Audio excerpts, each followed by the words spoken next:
Hey everyone, welcome to Pop XP. And before the show starts, make sure to click that subscribe button and click the bell to get notifications when we go live and we upload awesome new content. And don't forget, if you can, make sure to share our stream on all your social media outlets. We appreciate it, and thanks for helping us grow the Pop XP channel.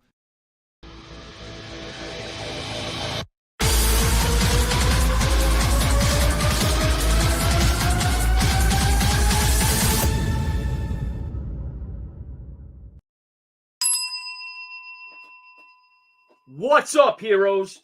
Teen sensation Billy Tucci here, and we're here. We're gonna have a great show for you tonight. A lot of crazy shit going on, right? Happy St. Patrick's Day, and well, it's a rough life. So I don't know. Let's do some bros.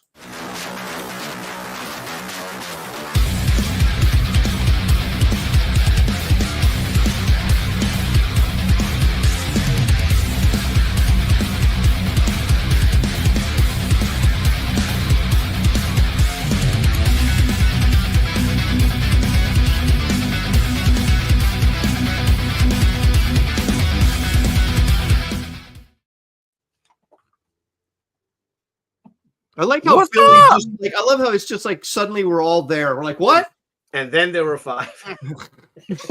Aaron is waiting for a special freaking intro as always. Oh, and after Andy coming up second is Mr. Ray. He's digging up his nose, wondering, they're not going to put me on for a while. Exactly. No, I'm done. We're done doing that stuff. We got to eat. I didn't eat dinner yet. Graham, I'm sure you ate. Yes, I did. I had a lovely New York strip steak. Ooh, that sounds delicious. You know what I had? Like what a T-bear would have? I had salmon.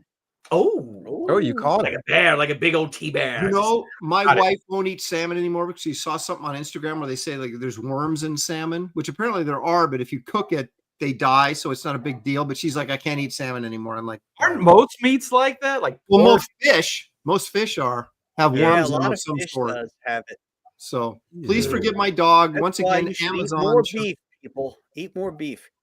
You know, I've got a roast. I put a roast on this morning. Oh my gosh, I can just smell it up here, and I'm just like, I can't. Are we done yet? Because I want to go eat. You put a roast we got on a this 4-hour morning. show for you all today, so I hope you like your roast. Well done, Aaron. Yeah. Oh. You put a roast on this morning. Were you barefoot wearing an apron? Jesus, I put a roast on this morning. I might have been in my underwear though. I got for you too, Andy.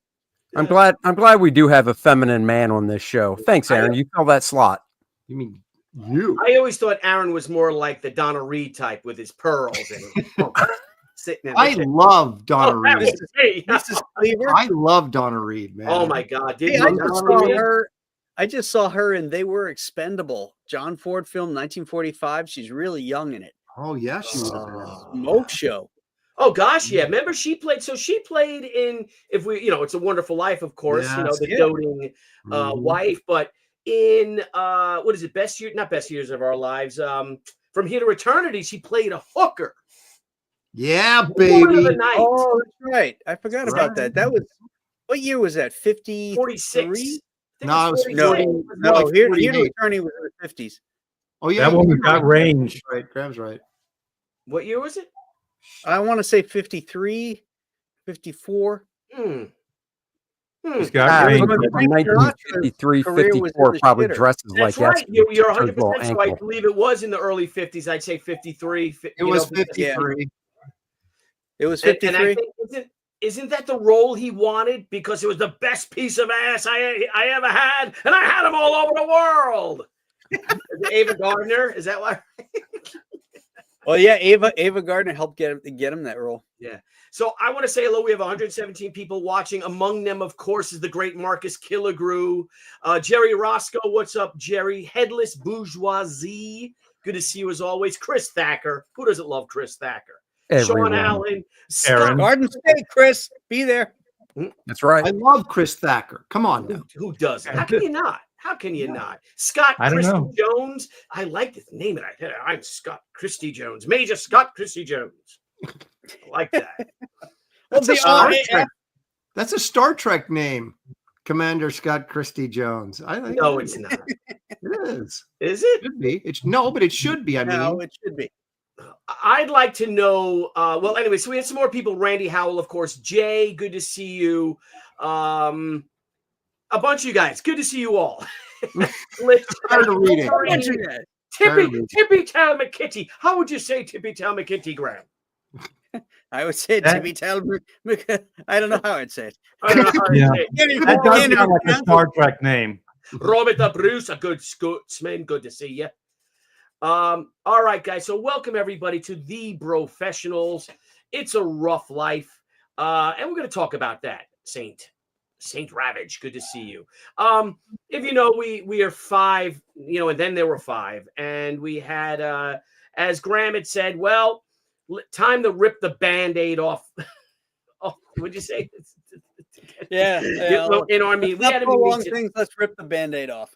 Yeah, That's let's right. rip the Band-Aid off because right a lot of crap was going on, and Dan voluntarily said, it's time. I think I'd step away. A lot of heat on us. If you guys will see here's Dan's tweet he put out. We had a very amicable meeting. We still bros. We still love each other. We're still pals. We're friends. But as Dan had said, he said, hey, gang, due to the conflict that I initiated and for which I take full responsibility, I will be stepping away from the professional. My bros understand the decision as we sorted it out privately. See you down the road. Now, here's the thing that the bros do. We're all men. We're all adults. So we had a conflict. We had some disagreements, or we addressed a problem that was spreading far and wide, and it was spreading almost like a virus. And we resolved it one-on-one in one day. And of course, we wish our brother Dan the best of luck. Again, like we said, we love him. And we're going to be there for him. This is Dan's decision. This is all these things. Dan is a grown man, and this is things that that happened under his watch. Things that he had with some conflict with some other people, and they're all trying to work it out or whatever, or we'll resolve it one way or another. And now we move on. Yeah, time heals all wounds. So Right. in time, never say die, never say never. We'll see what happens. So we're keeping that door open. Yep. And we still have our professionals room. Mistakes were made, and those have to be corrected. That's all. Yep. And we do too. We've all made mistakes. If we do something or we've had problems with people, and you got to take responsibility for your actions, and that's what's happening right now.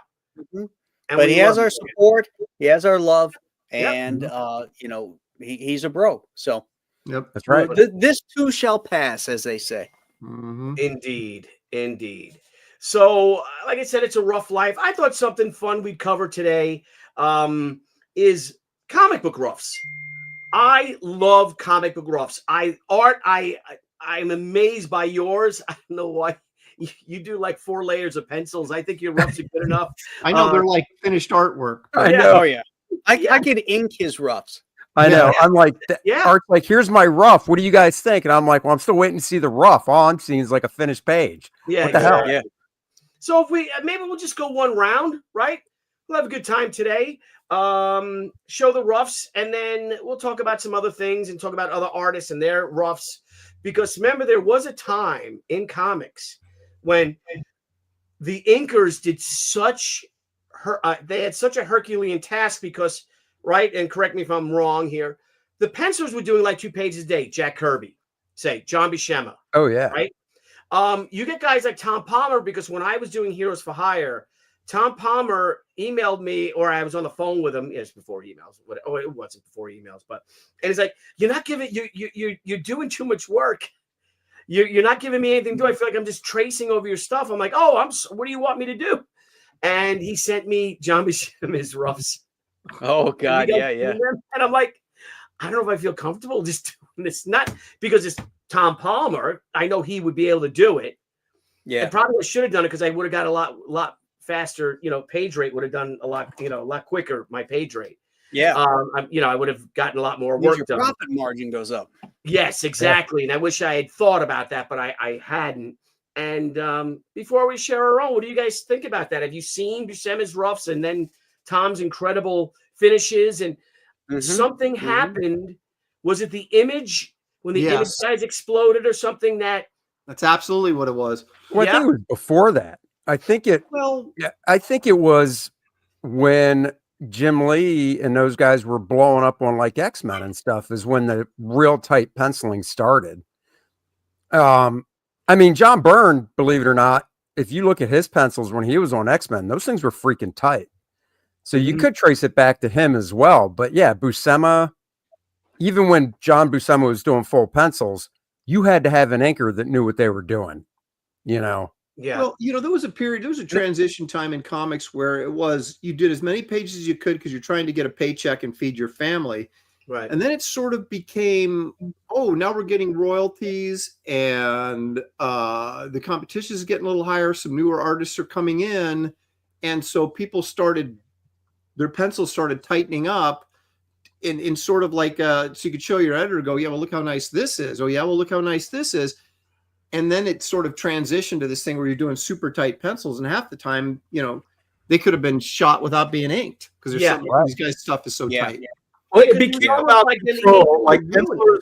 Oh, I'm sorry. No, it almost seems like the attitude, because you do all this work right on a page, and the inker comes in, and he's not going to care about as much as you. And correct me if I'm wrong, Art. You can yell at me if that. My experience, it seemed. And then sometimes you're like, oh man, I liked the page better when it was just pencil. Yeah, but like when I started, it was kind of like you were an embellisher. The pencils were loose. It was very deadline oriented. So pencilers were like storytelling, proportion, layout, perspective, those things. And the penciler or the inker was kind of coming in as like a finisher. Like you would polish it up and you'd make it print worthy. And that's kind of how it was when I broke in. So as an inker, you had to have some penciling skills. You had to understand what these things were. And then later, because I got the whole gambit of these things in my career, is pencilers started penciling tighter so they could control the look, the end result of the book. And so I don't think it's necessarily right or wrong. It just kind of is the evolution of it. But most of my career, I did finishes over breakdowns, like even Jim Lee and Wills Portaccio, Dan Jurgens, a lot of that stuff. Because I could do both, and I kind of came up in a more of an old school way where there was more of an embellisher, and most of those guys back then could draw. Tom Palmer, those guys. Yeah. Oh God. Yeah. And really, back in the day, it was really about the drawing, the structure, right? If the structure of the drawing was there, an inker could come in and go with it and have fun. Now it's more about the finishes, right? Pencilers, this is my identity as a finisher, so they would finish it for the inker and just say, "Hey, do what I did." And just copy the line. Yeah. And Aaron, I hated those jobs. Yeah. Aaron, did you experience that personally? You were saying something like now you're drawing for the ink for the editor. Did your style change at all? Like when you first got in, were your pencils a lot looser? And then when the image thing took off and you started getting royalties, or the Marvel books started really, the X-Men books. So once you started getting royalties, did you go through that as well? I felt in about the mid 90s, I felt that the editors they weren't looking for guys to give them rough pencils. They wanted an idea of what they were getting before, get an idea of what it would look like when it was finished. And like I used to draw with just like an old, FHB wooden pencil.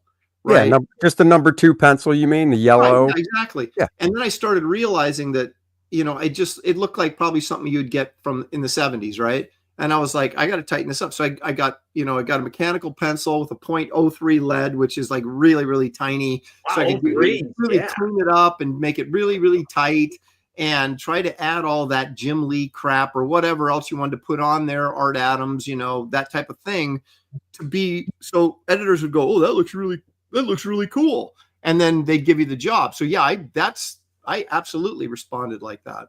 Hey, if you want to share my screen, I'm sharing a page of John Buscema's Conan roughs. Yeah, you have, and you have them too, Graham. Let's see if they're the same. It looks like the same. Yeah, all right, mine's a Tarzan rough. Share. So these, everyone out there, are John Buscema's roughs. Conan. Yeah, this is a page of his roughs, but I also have a page of his full pencils I can show so you can see the difference. But yeah, this is his rough. That's rough. That's really rough. And he would do this on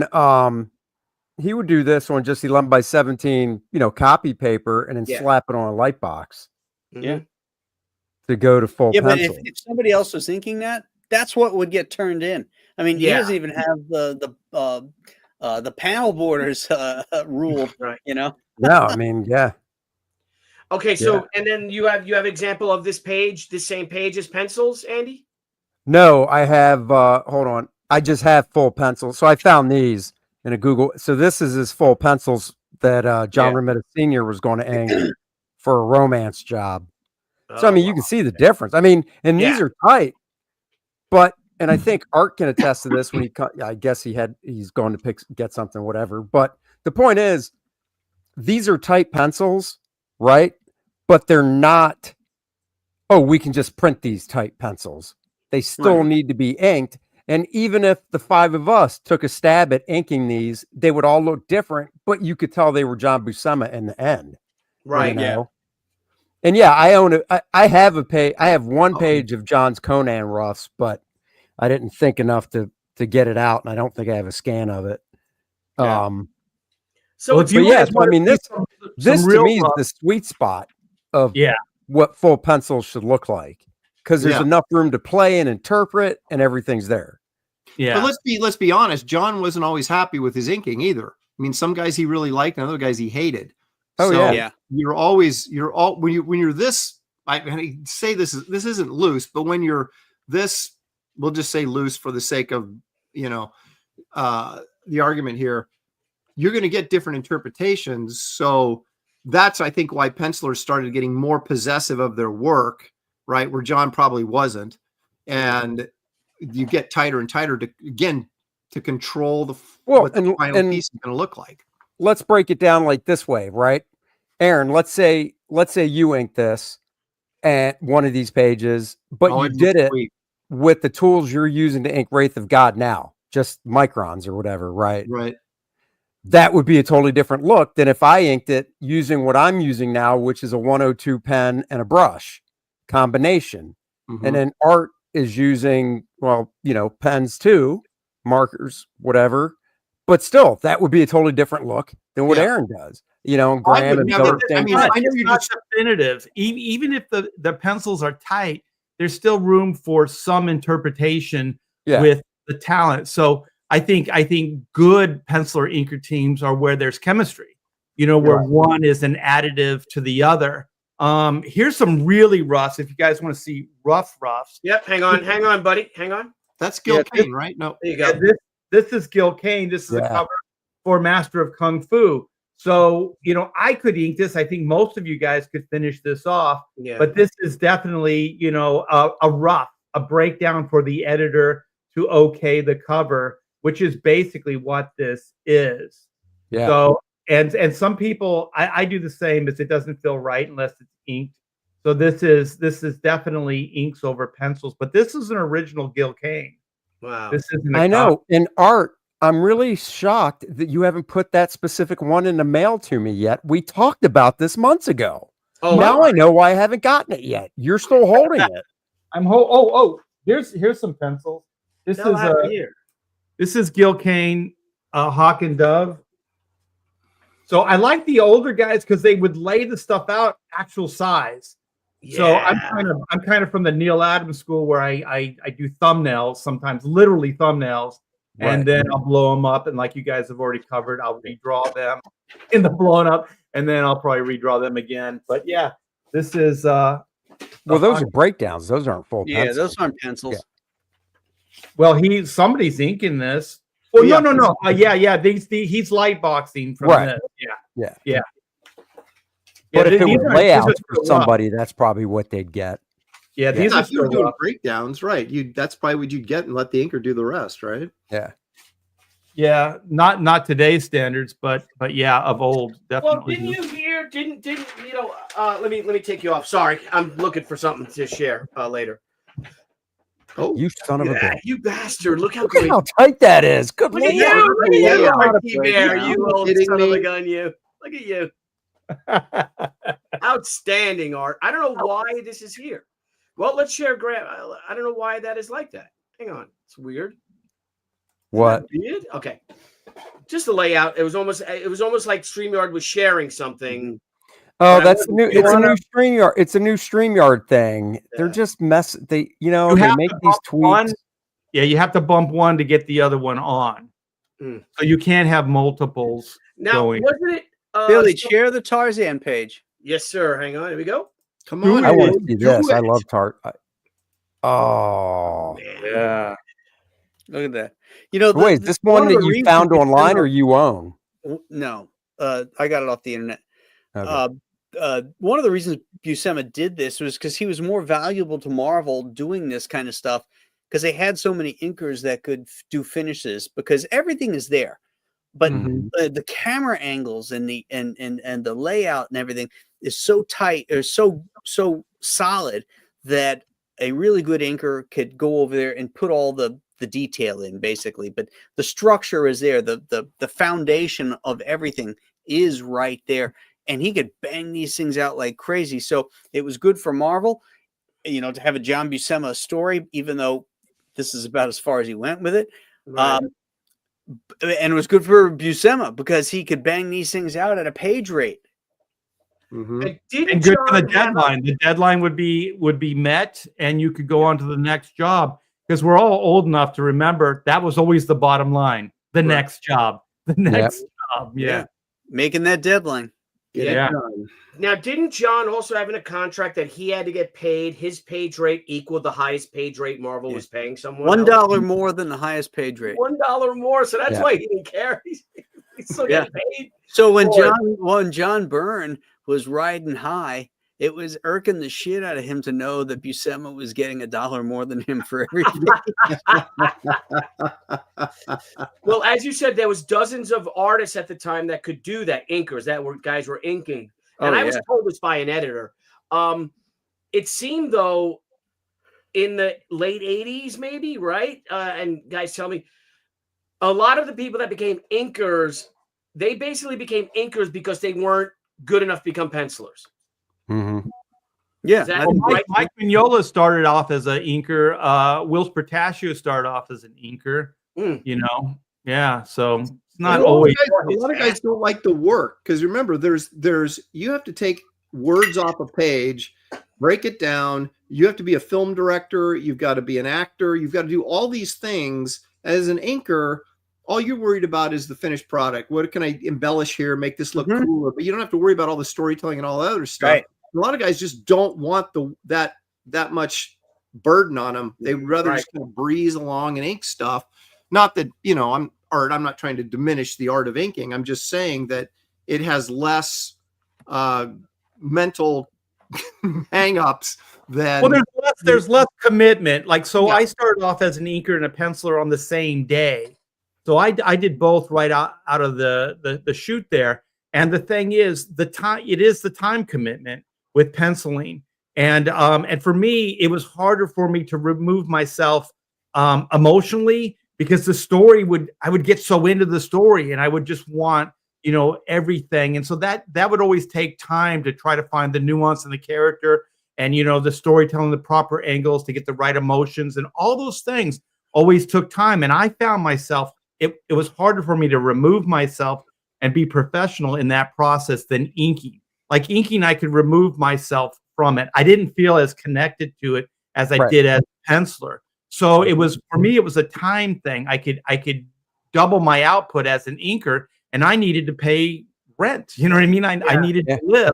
So out of necessity, the inks kind of took over, but I never stopped penciling throughout my entire career. Yeah, you know, I get I can talk on the phone when I'm penciling. I can't talk on do the that. phone when I'm inking. I'm a terrible inker. I'll be honest with you. I am worse than the worst Marvel inker. Well, 20 years ago. Thank you. You're not admitting today. that, Billy, so we don't have to call you out on it. Thank you. Well, you know, I'm a confident man. But I suck at inking. I do.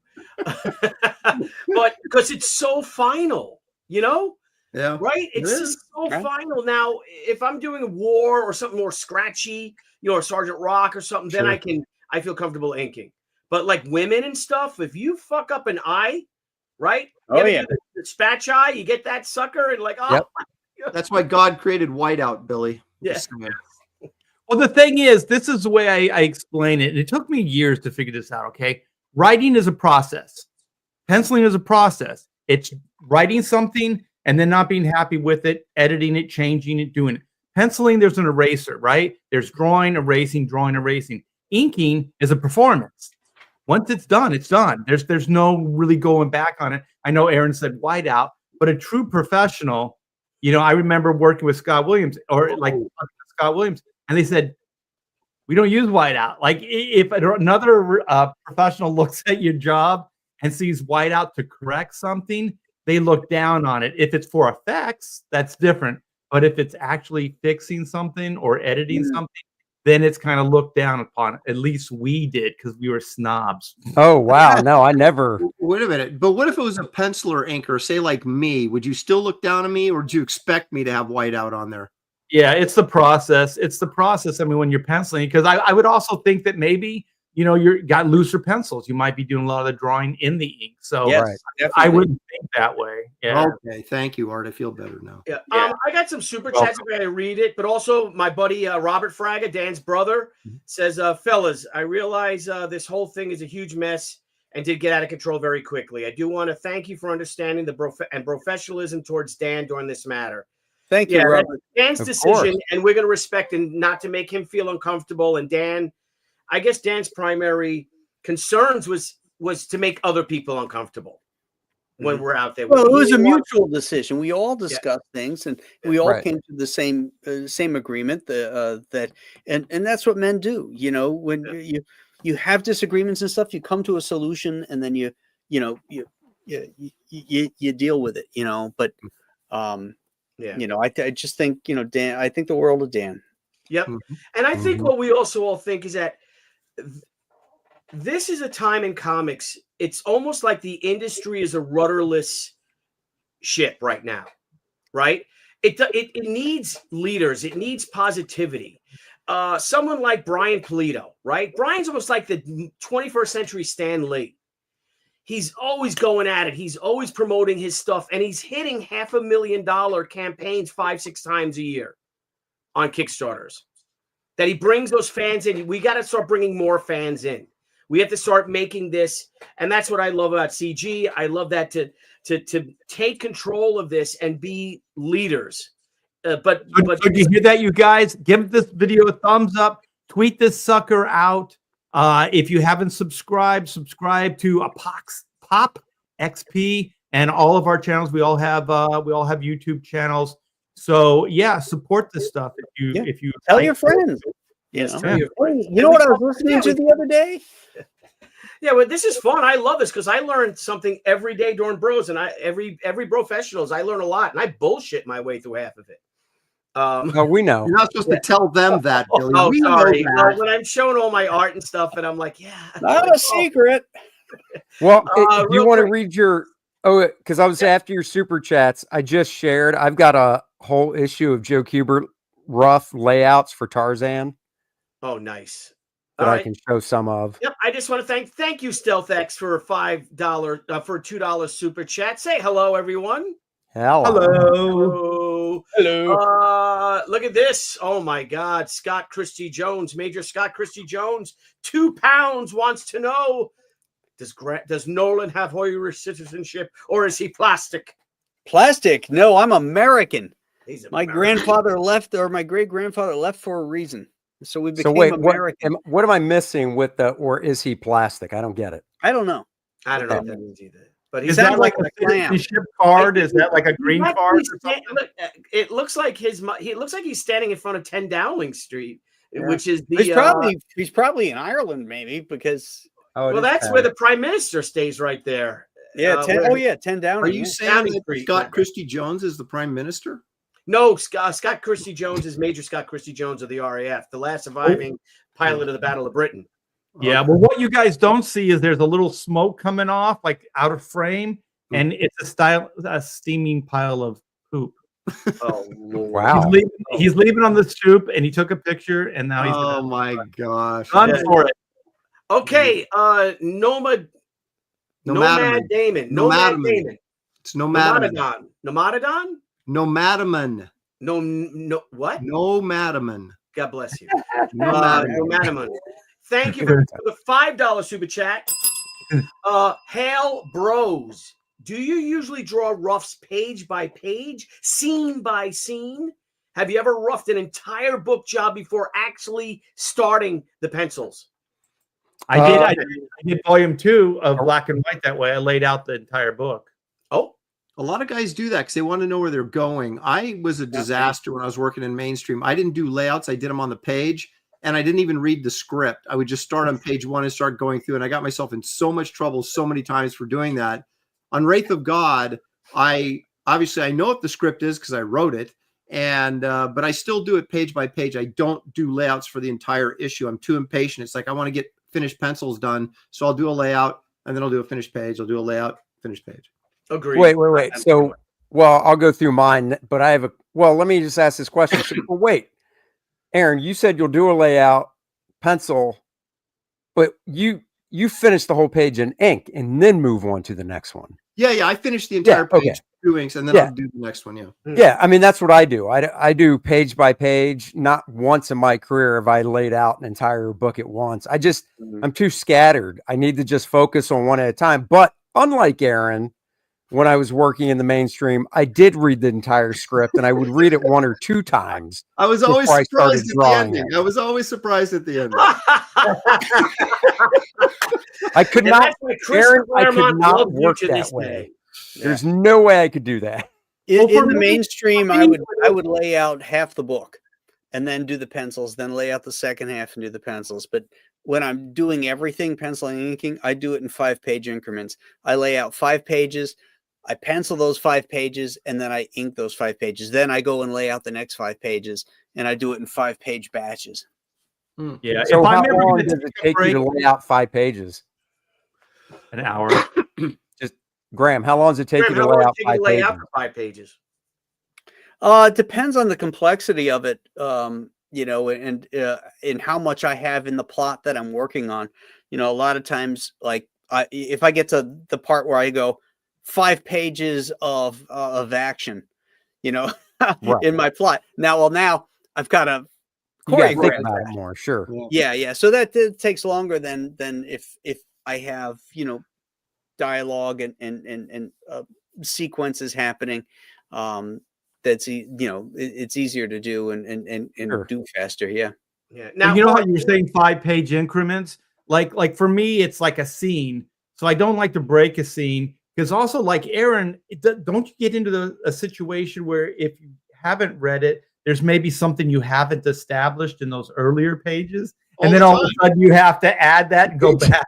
Dude, Mike Martz, I can't remember what it was. I was working on an X-Men project or something, and he goes, dude, you didn't. It was a backpack or something, right? That I forgot about that it showed up later, and he's like, dude, what's going on here? And I go, oh crap, forgot to put that in. And there's this pause, and he goes, you don't even read the scripts, do you? And I went, no, I don't. Just start drawing. And he's like, dude, read the script. And I'm like, you know what you should do? You should do like a Jack Kirby, how he said they don't pay me to erase, like he doesn't have an erase. They don't pay me to read. They don't pay me to read. You know, Aaron, I know for a fact you'd have to read the script. Tell me how you could work around not reading the script. When Bart was drawing Spider-Woman and John Byrne was writing it, John didn't do page breaks. All he did was panel 1, and it usually ended around panel 66 or panel 67, and it was up to Bart to figure out where the page breaks were. You'd have to read the script. Yeah. Well, that's a plot, though. That's not a finished script. What's right? I think it was full script with dialogue and everything. Well, no, look, I got in so much trouble so many times. I finally, because Mike Martz would chastise me, I finally started reading the scripts. So the latter half of my career, I actually did read the script. But you know what, Aaron, to your point, I remember Stan Walk, who drew a lot of those Swamp Things, and Alan Moore was writing, and he said after a while, it was too much to read. So Alan Moore would put all that shit in there, Yeah, oh, dude, yeah. It would be like reading a novel. So like just the description of the room, things like that. He said, I just wanted to do it the Marvel way, just a plot breakdown. I didn't need to know every book on the bookshelf and all that other stuff. And he said it ended up slowing him down. So he just stopped. I guess he would just read the beats and then move on, but he wouldn't really carefully read the whole thing because it just slowed him down. And I can see that. Yeah, Well, what you I know, used to do is I would read the script, and then on the script I would mark on those panels reference I would need to gather. Like okay, this takes place in a bank. Okay, I need a bank safe, or I need interior of bank. And get all my reference and stuff in the script, notations in there, and then I would get all the reference before I would even start to lay out a story. Because sometimes the reference is going to determine the angles that you use. Right. Yeah. And also, it'll slow you down. Like if you don't have that, and then you have to make it up. You're going to try to make it up. You're going to draw it wrong, and then you can try it again, and then eventually you're going to break down and try to find that reference anyway.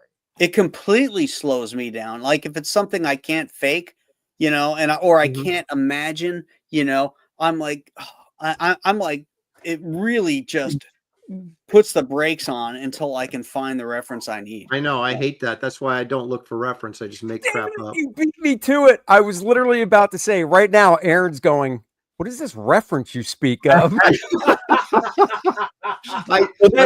I have to, like if you're drawing a tank or something, you got to get the reference. But man, I hate it because you can sit there for 20, 30 minutes, an hour looking for the right piece of, and you're like, I could be drawing right now and I'm doing But let's this. face it, we're all writing our own stories. So we're basically writing everything we want to draw. You know what I mean? Like, so we don't have to worry about like a writer at DC or Marvel, giving us a bunch of, garbage we don't want to draw. We're pretty much tailoring these scripts to exactly what we want to draw. Right. Well, when I was working on Damage, and I've talked about this before, Dan DiDio's idea for this line of books, it was all this new stuff, right? That they were doing this new universe kind of crap. And he wanted it to be all Marvel style, right? He wanted the emphasis to be more on the artists than the writers, and so we would get plots. And so much like Graham was just talking about, I would get like a specific example is Damage was fighting Superman in one of the issues. And it says like, you get to this page and it just says, there was no panel breakdown. There was just, this kind of happens on this page. This kind of happens here, little bits of dialogue, but not much. And then it was, Damage and Superman fight for 6-7 pages and they end up here. And so then I would basically have to, Jack Kirby the whole fight scene, which was kind of fun because we get finished scripts almost all the time, but it kind of harkened back to the good old days where you'd get a plot from Stan, right? And you'd just kind of do the whole story. And that's, so that was kind of a nice little twist, and it was less reading for me.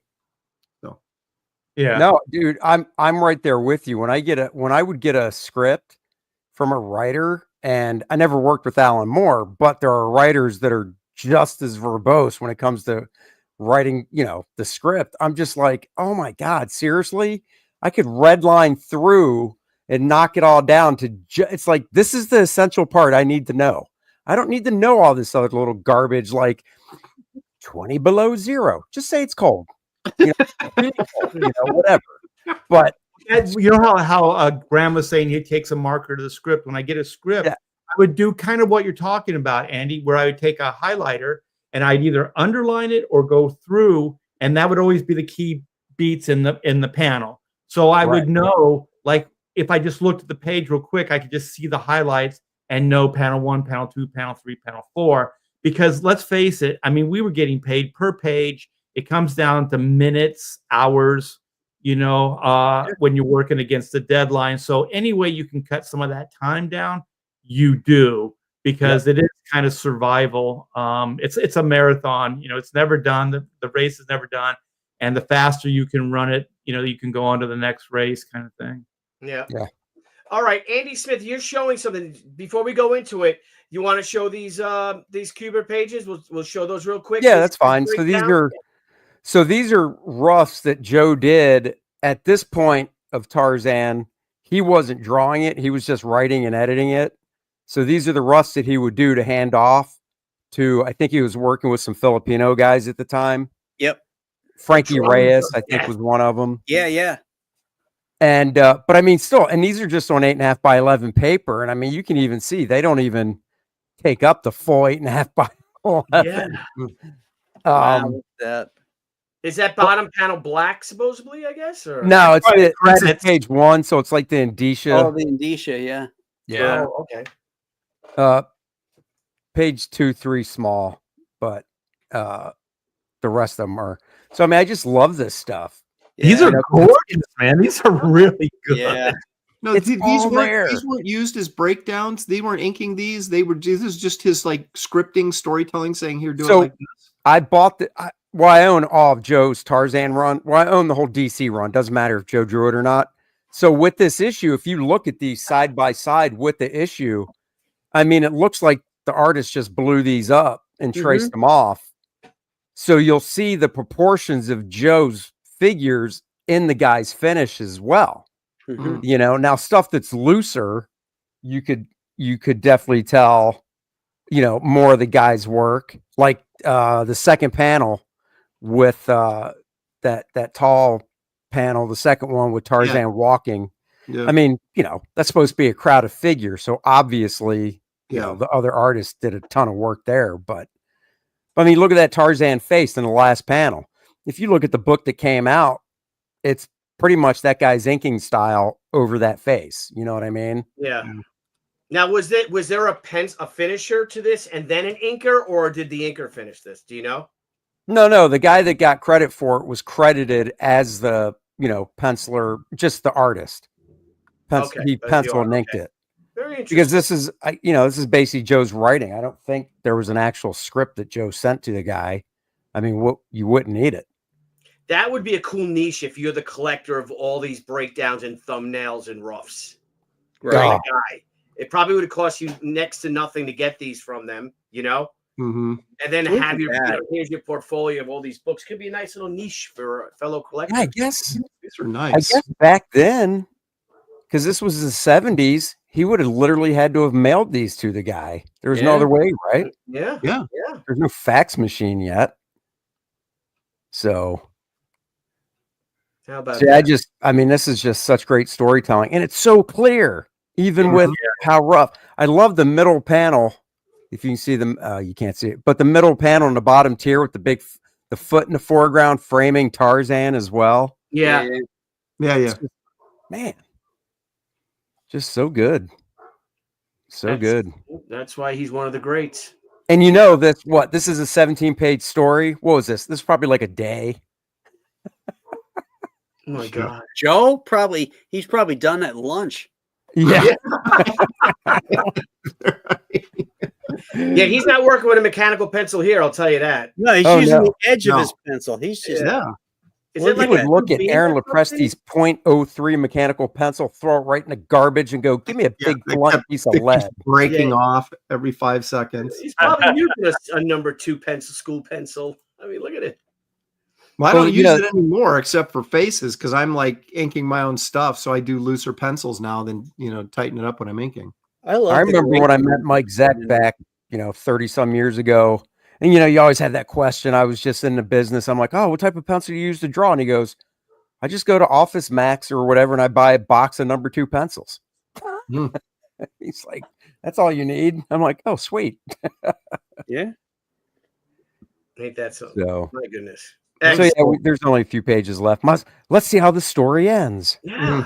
The Well, drone- Tarzan be escape? surprised. Be surprised when you get to the end because you didn't read it. Dude, look at that. Look at the second to last panel, that long shot with the forest trees framing all the little Mhm. figures and stuff. You know what? I really like Hubert's lettering. Like his little Yeah. notes there. Well, Starkings did a font with Joe's lettering, so Oh, did he? Yeah, I just think it's cool. Yeah. I like it. you can go get it. Spruce up your stuff. All right, Maybe I let's see. Maybe I should. Last Well, page. How does the book letter end? myself. Oh, it ends with Tarzan waving goodbye on a big shot of Tarzan on a big fat tree branch, waving goodbye to the people below. Mhm. You know did what's it, great about these layouts is go back to the page previous. Like there's a monkey in that panel, and it looks exactly like an ape, like a monkey. Like, you know what I mean? Right. Like I would have to look at something. I'd have to go, "Oh, what does a monkey look like?" You know, this guy. That's just right out of his head. Like No, see yeah. that. Well, I say yes and no to that because when I was in his office one time at the Thibert school, he would have reference everywhere. yeah, but you think with layouts I'm- like like for a certain thumbnails, amount of time, okay, you didn't reference. need it, but you know, Yeah, I I would remember him going over our drawings and stuff, and he'd have that big old newsprint sheet, and he'd grab like a piece of charcoal, and then he would just go use the edge of that charcoal, and bam, he would draw an ape's face, and it was like, Yeah. holy shit, Wow. Yeah, right out of his head. Yeah, right that's out of his amazing. head. Yeah, he'd That's drawn a right. million of them, you know. He'd say, Graham, this is you. And he'd draw a monkey. Now, get to work. And you're like, geez, man. Hey, let me Graham throw would this go, that out. doesn't look like me. Then Joe would put a pencil in the monkey's hand, and Graham's like, now that's now me. it looks like me. Yeah, that's me. There's one thing I want to run it by you guys. Okay, like I think an artist is only as good as his memory, right? It's like almost like photographic, recall. Like if you can see something and then you can kind of it's etched in your brain, and then it doesn't matter what it is. You're always taking in information. Like an artist is always taking in information, kind of breaking things down. How does this tree look? How does this car look? That kind of thing. So do you think like some of the better artists or fast artists definitely are ones that have that almost photographic memory where they can just recall that stuff and boom, boom, boom, like anatomy, whatever it is, they have that at the ready. Well, the thing is, I used to get like women would come up to me and go, "What? Quit staring at me." And I go, "I'm just gathering information. Just gathering information." There you Yeah. go. And to make sure I get Here's the curves thing, right, I got to just I touch you discovered real really quick. quickly or soon in my career was if you can get it from here on the page with the least amount of redrawing, that's how you become a fast penciler, right? It's when you're like, you get it down there and you go, God, that sucks. And every once in a while we get a face or a figure that just is not working and it just ties you up forever. But if that to me, and I guess that's exactly what you're saying, if you got it up here, but then it's also getting it on the page the right way the first time or the second time, and that also saves you a lot of time and being faster. Yeah. Yeah, So, that but and developing a style that allows that too. Yes. Mhm. You have to have a style that doesn't require you to draw every little buckle on a like and Mignola. every little lace on a boot. Well, I remember John Byrne in an interview said the reason he became fast or was fat, whatever, is when he was a kid growing up in Canada, he always drew with a pen, like a ballpoint pen, right? So he could never erase. And it wasn't because he didn't know what a pencil was. He just thought, well, this stuff is obviously done with permanent stuff, so I guess they just use pens and stuff. So he would just start drawing that way. And from years of doing that, it just, built up to where once he was penciling and stuff. Mm-hmm. And like you said, Graham, if you look at Byrne's figures, you can see, and plus if you've seen his sketchbooks with his underdrawing, you can see the basics of how he lays out a figure. And it's pretty simple, the way he broke it down. And also he usually uses some kind of universal light source, right? So the light source doesn't really change too much from panel to panel, situation to situation. Right. So the character, like there's always going to be that cast shadow under the jaw. There's always going to be that one shadow on the one nostril. Like there's always kind of like a similar beat to everything that he draws. And that also, like what Graham was saying, you find a style, you hone that style, and then you get faster at it every time you pick up the pencil. And that's how you make a living, or that's how you used to make a living in the industry. I don't know how they do it now. That's why I always admired Buscema, Thibert, and I had someone else in mind. I just went, but just their ability to, when you look at those, like if you see a Buscema page or something and flip it over, there's all those little quick drawings on the back of them, Yeah. It's like, he just knocked that out in like 2 minutes and the figure is just bam, right on. There's no detail, but the figure and the gesture and everything is just right on. And you're like, dang it, it's so hard to just do that and have it be right the first time. And those guys could do it, Yeah. Hey, Billy, are we going to show our layouts or? Yes, 100%. Our rough, yes. Andy Smith, you queued up? You got something or? Oh, yeah. Hold on. Let me just grab all right. Well, we'll just go right out of the gate because I don't know how. Go to Graham. Graham, is this yours up or no? Yeah, that's mine. All right, we'll do Graham first. We'll get to you, Andy. And yeah, that's fine. You can't be the first man every time, Andy. Hey, Smith. dude, I get it. I get it. All right, Nolan, what we got here? All right. This is a page I know from that page. Escape from Monster Island. This is about as tight as I go when I start breaking down the page. You know, I get my panels that I want. I get the layouts within those panels, focusing on the storytelling. And you can see, you know, you go left to right here, and then you come down, and then you're going back out right to left to where the characters are. So the creature here is now, with his action, focusing or forcing the reader to look at the figures that are down below. And then the way the rocks are formatted, you know, in the shadows, it'll eventually Z you right out into the lower right hand side of the page. Then the next step is this. So then I go over it and I tighten it up. You know. Now, are you doing this digitally? Are you doing your layouts digitally? Yes, this here is all digital right now. Once I get to this stage and everything is done here, then I send the file over to Photoshop. I convert this to blue line, and then I print it out onto actual board and ink it traditionally. Now, what printer do you have that you're able to print a comic artboard through? Oh, there's a lot of oversized printers that can do 11 by 17. Mine's an Epson. Yeah, I got an Epson too. I can do that. Same. Yeah, I got an Epson. I just didn't know you were able to print it that thick board. It'll go right through. Yeah, that's great. It'll go through. You know, I've got a setup so that all I got to do is click one thing, and then it converts it to blue line in Photoshop. And then once this is done, once it's converted, this whole thing is converted. The advantage of doing digital layouts is I can change things very easily. If a figure's too small, I can just select it and blow it up a little bit more. I don't have to erase it and redraw it. I can you know, I can experiment with shadows, and if I don't like it, I just toss that layer away, you know, and I start again. You know, but it's about getting it right and getting it down so that when I do go to the inks, I've got everything where I need it to be. So then here is the finished piece. Very nice. Where you know, so you digitally ink these, or did you? I'm sorry, I zoned out. No, he prints it out. You print it out and then you inked it, because I know you said you were doing this more traditional, right? Then you... This is traditional inks, yeah. Right. Okay. This is inks on board, but then, you know, once you have to digitize it to, you know, for your printer anyway. So once it becomes a digital file, then I'll go back and I'll add layers of gray tones like I have here. You know, I add these gray tones in.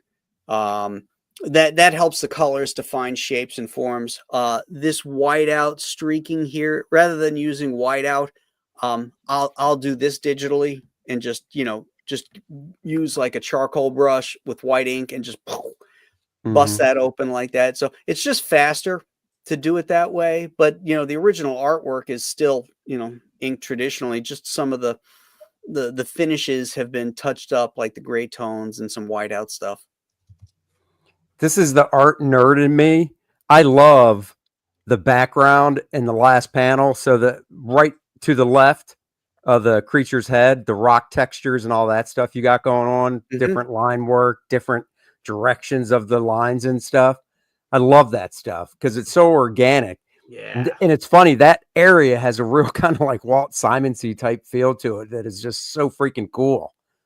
Yeah, I was when I do rocks like this, I think of Mobius, and when he used to do Blueberry, and he'd have all the, you know, the Arizona rock formations and stuff like that. I loved how he had that organic feel to him. So that's the stuff I would look at for inspiration. You know, that's cool. Very nice. Very nice. Don't you have that one in color too, or no? I do. Yep. Oh, can you see? Oh, wait, no, I don't. I don't have this one. Hasn't come back in color yet. My bad. I thought it was. Oh well. But excellent work, my friend. Well, hang on a second, Billy. Just show this real quick, because I think it's It's important that my screen real quick, and then we'll go back to Graham. I just want to point something out here. All right. No, I know where this is going. Hang on. Remove Graham. No, I'm not saying Graham ripped off my lava monster. That's not what I'm not insinuating that at all. Okay. I knew it. I knew it. Kidding. It's all fun. It's all fun and games. It's all I part did of the show. the Planet Hulk stuff that you had done, Aaron. Yeah. There was a sequel to that called Scar, I think it was. Yes. Yeah, Son of Hulk. Yeah, I did an issue with that, and I had to do a lava monster in that. Did you really? Who inked it? The book? Do you remember? I don't. I'm gonna have to look for. I never knew you did an issue. Wait a minute. That's Are you cool. saying you drew some of that Scar stuff? I didn't know you did that. Yeah. Okay. Oh shit! I gotta find that. That's cool. yeah. Look that up. I got to do Karnak. From the Inhumans, the karate chop guy. The big No, head? not Karnak. Gorgon. Oh, Gorgon. Yeah, Also- the guy with the feet.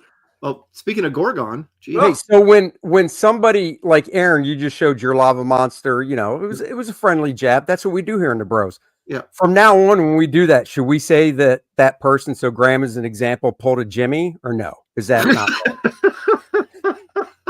Yeah, and just like Jimmy, I did it better. Oh, shots fired! Boy, you guys are right next to each other. You might want to separate those guys. Oh, over here. Wow. Hang on a minute. Hang on. There you go. There it is. Yeah, so, He's getting, keep them apart. getting in between us here. Art got so uncomfortable he left. Yeah. I was just checking my computer. I think my printer, I think I have an Epson 7820 or something. Okay. Well, Honestly, Billy, if it makes you feel better, Nagel used it, so it'll work. I think though, no I joke. I understood that think reference. every year Epson might just change the numbers because I've got an Epson Workforce 7510 that scans and prints. It's a big blocky thing. Yeah. Yeah. It's different than that. It's different. Oh. Yeah. Okay. It's different. I think that's what I have. 7720 I have. I got to see. I got to check. Oh, I might have gotten the 7720 and turned it in because it didn't work. And I had to get this new 78. Oh, does it matter? It doesn't. Mine's an Epson Artisan. Epson Artisan 1430. Wait, does yours scan too or just print? It does not scan. It just prints. Oh, okay. I got a Photo Stylus R2880. Well, you got that. You know, big one I have an from back Epson when, now. right? Yeah. Yeah, it's big. I have an Epson now, but I had a brother, and I'll tell you, Epson is very temperamental compared to that brother. That brother was like easy peasy, but that Epson thing's a little touchy. They clog real easy too if you don't use them. You got to sweet talk we those do that. things and Yeah. pet them. Yeah. Okay. And pet 'em. Okay. Yeah. So It's gonna Billy be left the show, and so there you go. He's got about time. What printer I have? Hang on. oh my He's looking up the printer. Like how the host who can control all the stuff disappears. I know. I have an Epson Excuse me, I'm going to the 7040. bathroom. Can you guys? You were like, geez. Billy. Sorry. All right. Aaron Lopresti, who I researched it and found out that Aaron, due to you not reading scripts, you have the record of working with the most writers, the pencil work with the most writers in Marvel and DC history. Because you were one and done. Because you wouldn't read their script and they got so insulted I got tossed around like a rag doll, man. It's like, all right. Where is Aaron? Aaron is ready. Lopez. Here we go. I wanted to do some covers. I have some page stuff too, but I didn't want to show all the Wraith of God stuff because I don't want to do spoilers. So I was going through my book and I do have some of these left. And what I was doing Archie covers right now. A lot of times for Marvel or DC, you'd end up doing 3 or 4 cover layouts, and they would pick whichever one they liked. So for Archie, I was like, okay, I'll do 2.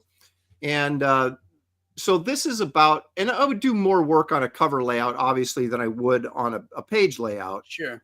But these are just on 8.5 by 11s. And, I'd put marker on them because sometimes I just do them in pencil. But if you do them in pencil, you're doing it pretty tight anyway. So I would just go in over, a loose pencil with a marker so that it was very clear that when the editor saw exactly what I was doing, so they could make an easier choice. And so they went ahead and picked B. Let me show you the finished product then, if I may, of what this looked like and the evolution of it. Okay, there you go, Billy. All right. So I changed Veronica's eyes, so she's looking down this pile of guys that passed out here, because she was looking straight at the reader. And then I changed the hands a little bit because I thought the sprayed hand like that was too superhero-y looking and not, something maybe a girl would do. So, and then I just, all of it traditional. I don't think on this one, I might have. Sometimes if I do a real tight layout, I'll like blow it up to 11 by 17 and then I'll light table it just because, the figures are just the way I want them. Every once in a while you hit it, when you're doing something rough and that really works. Right. And I can't remember if I did that on this particular one or not. But so I pencil ink it, scan it, and then colored it in Photoshop.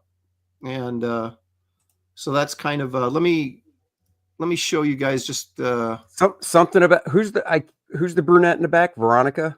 Yeah, so like Betty. Something about Veronica and her eyes remind me of that chick like Fire Tonight that Billy likes.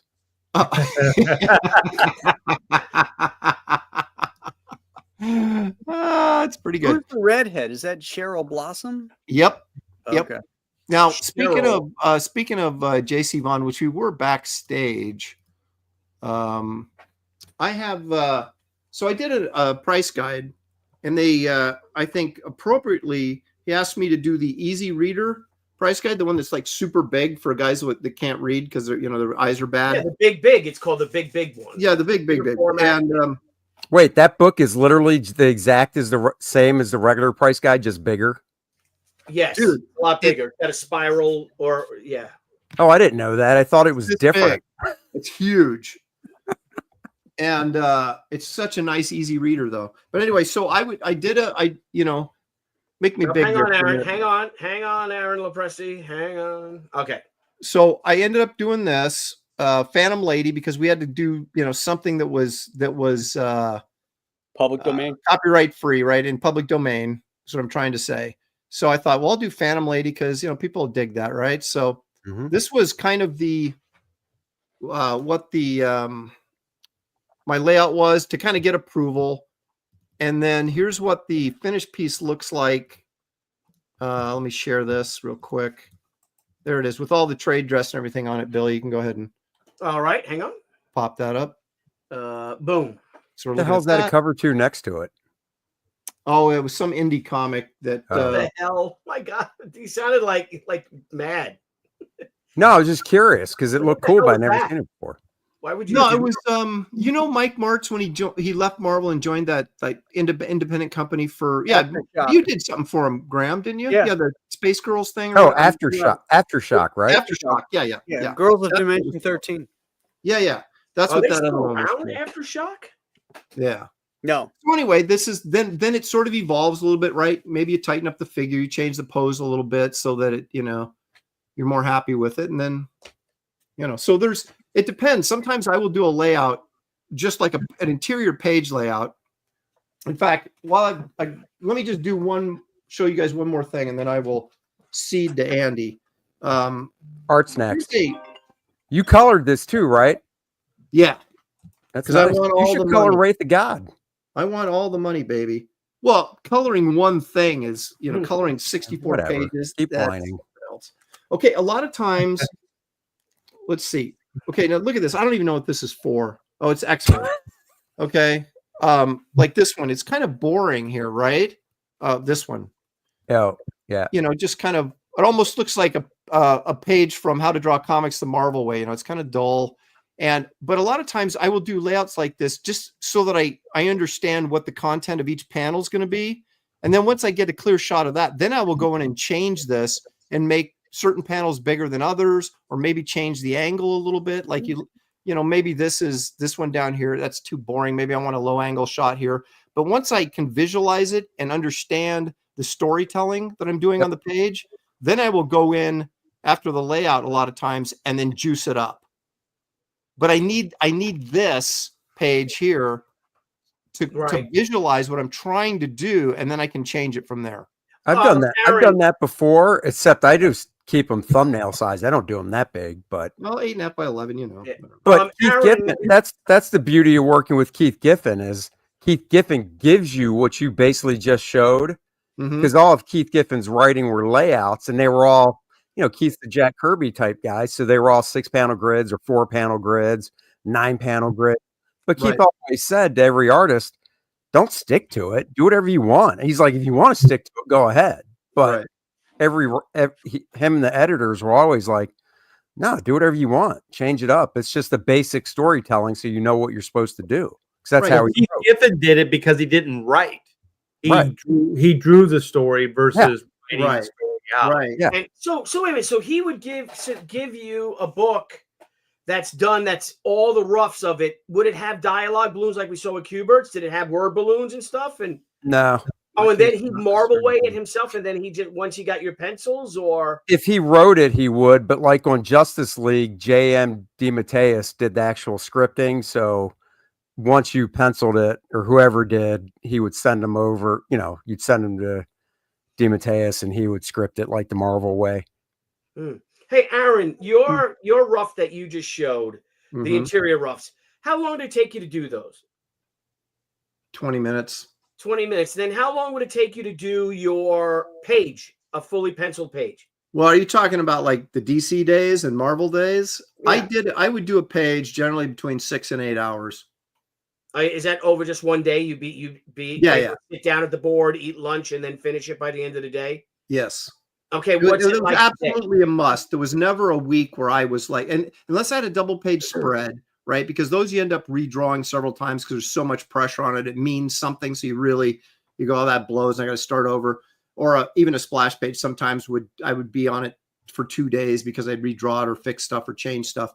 But on panel pages, I did 5 a week, every single week, no exception. So That's great. Now, what about Sometimes today when you're more. doing your I own had stuff to. now that you got so much more attached to it emotionally, right? And financially. So what are you today? Well, okay. The most I can do, pencil and ink, is 3 pages a week, and that's usually working 5 to probably 6 days. Now, last week, and this isn't really fair because I had my mom had some appointments, Shelly had some appointments, so I wasn't at the board like I wanted to be, and I got 1 page done. But one of the problems was every panel had like a ton of trees, and because I'm doing this Western, right, and they're out in this glade and all this kind of stuff. So the inking just took forever because there was a lot of solid blacks, but I always break up my blacks with cross hatching and things like that to give it some texture, because it's Old West and all that kind of stuff. And so the inking took me forever on that one because there was just so much going on in terms of just the backgrounds and things. So it really varies on Wraith of God, but I try to get at least 2 pages penciled and inked a week. Aaron, when it comes to trees and all that you're talking about, have you heard of Alex Toth Zorro? I Silhouettes, baby. I've already established though a look for the book, so I can't just like. No, I know. I'm just messing with you. Right. But I should just go total Toth, But Yeah. How about you, Graham? What about you? How long does it take you to do those roughs, your thumbnails, your roughs, and then like a page? Well, back in the day, I used to do a page and a half a day. Pencils, sometimes 2, depending on if it was an action page or a talking heads page, something like that. But I always try to get a page and a half done a day, pencils. Now, because I'm writing, inking, and then the amount of time that goes into the marketing and streaming, which takes up a lot of your time, because it's not just in the evening you're streaming and you've gotten a full day under your belt. That rarely happens because you're always, you're having to send out tweets and, create assets to get people interested in, the stuff that you're doing. So I'm happy if I can finish from blank page to finished inked page, 3 a week. Wow. Wow. Excellent. I'm 2, pencil and ink. Yeah, because we're gonna get in you, Art. I'm leading up to you with the amount of work He's you've setting put into Art up here. For your the fall. amazing roughs and things. Before that, Andy, how about you? What's your I do 2 a week, pencil and inks. Okay. You know, it takes me with other stuff going on throughout the day. I can basically get it penciled in the day, and then the next day ink it, and then Wednesday's the day of, you know, we do the DNA show and stuff, and that's at 3 in the afternoon, and other running around and stuff. So I'll do some, you know, it's basically a leftover. So what I don't finish Tuesday, I finish Wednesday morning, and then Thursday it starts again. And what I don't finish Friday, I'll finish Saturday morning. Oh, okay. So, all right. And, but this is the weird thing, real quick. When I was kind of like Aaron said and Graham said, when they were working for DC and stuff, when I was doing Stormwatch, I was doing pencils and inks on it, you know, and it was a monthly book. I was doing 4 pages, 5 pages a week of pencils and inks. Because that's the big difference with the crowdfunding, because there's nothing else going on. It was just I'd come up here at 7:30 or wherever my studio was. This is back in 2008, 2009. You just pull out your script, read it, start drawing, and or not read it. Keep drawing, and you know, I'm not going to waste time reading the script. I got work to do. Yeah, and but yeah, so I would do 4 to 5 pages. I could do 5 pages a week of pencil and inks in 7 days, and 4 pages in 6 days of pencil and inks. And I did, because it was a monthly book, and I think I think I did 6 issues of it. So I had to stay on time and stuff. So yeah, but I never worked 7 days. You know, those numbers I said were 5-day weeks, because the weekends were always with kids dealing with them, you know, and stuff. No, so mine was that's a 5-day week. If I could get the editor to agree to 4 pages a week, which was basically the selling point was, well, I'd go, well, can I ink it myself? And they'd hem and haw, and I'd go, well, look at it like this. If I pencil it, I can do 5 pages a week. If I pencil and ink it, I can do 4. So think about and they'd go, oh, okay. So if I did 4 pages a week, I wouldn't work a whole Saturday. I would work till probably 10 or 11 in the morning on Saturday to finish it, because it would always edge over into Saturday. But I'd get up early, make sure I was done by 10 or 11. So. And you submit them every Monday or Friday? Yeah. When that 4-page batch was done, I send them up. Yeah. The best thing that ever happened to me was having a kid, because deadlines were oh, okay, I just work all night, whatever, my hours were all crazy. And then as soon as we had my daughter, I was just like Graham, Monday through Friday, I would come home for dinners, because I had a studio. So I'd come home for dinners. And I'll tell you, I was more productive in that time, raising my daughter than I've ever been in my career, because I just wanted it, right? I wanted to be home. I wanted to, play with my kid and all that stuff, have dinner with her and the wife and all that other stuff. So, have kids, you guys. Did any of you guys ever pencil a page while holding your baby in one arm? No. Look at you. I pencil daily strips while watching her play softball. Oh, that's cool. I wrote scripts at swim practice, but I actually have photos of me holding Josh drawing, because Shelly had to go do something. My work home. I always had a studio that I went to, and that was kind of purposefully done, because it would get me away. I had 2 separate places to be. So when I went here, it was no effing around. You work, and then I get home, and then, it's a division. And then sometimes, when I was working on black and white stuff that no one's ever seen, I would work at night after I put my daughter to bed. My wife and I would watch TV, and I'd have a lap board, and I would just draw in front of the TV, but that was more just for myself. It wasn't deadline stuff. It was just, to create, I guess, because it didn't really go anywhere. But yeah, I would do. We're just sitting around. I would ink while we're watching TV, because it's I might as well do something while we're sitting here watching TV. So I just get a lap board going and markers and stuff and outline things, fill in blacks, stuff that I could get ahead of the next day. You know, and feel like I'm not wasting my time just watching a movie or a TV show, but I'm still spending time with my wife. We're enjoying whatever it is we're doing together, but you know, I could still get a little work done. Yeah. Just real quick, we have a before we get to you, Art. Super chat from Major Scott Christy Jones. Thank you for the £2 super chat. Who'd win in a fight? Writers, pencilers, or colorists? Definitely pencilers. Definitely Yeah. pencilers. Have you seen comic book writers? Yeah. They're a soft lot. Yes. Yeah. They have handshakes like fish. Yeah, yeah. Wet noodles.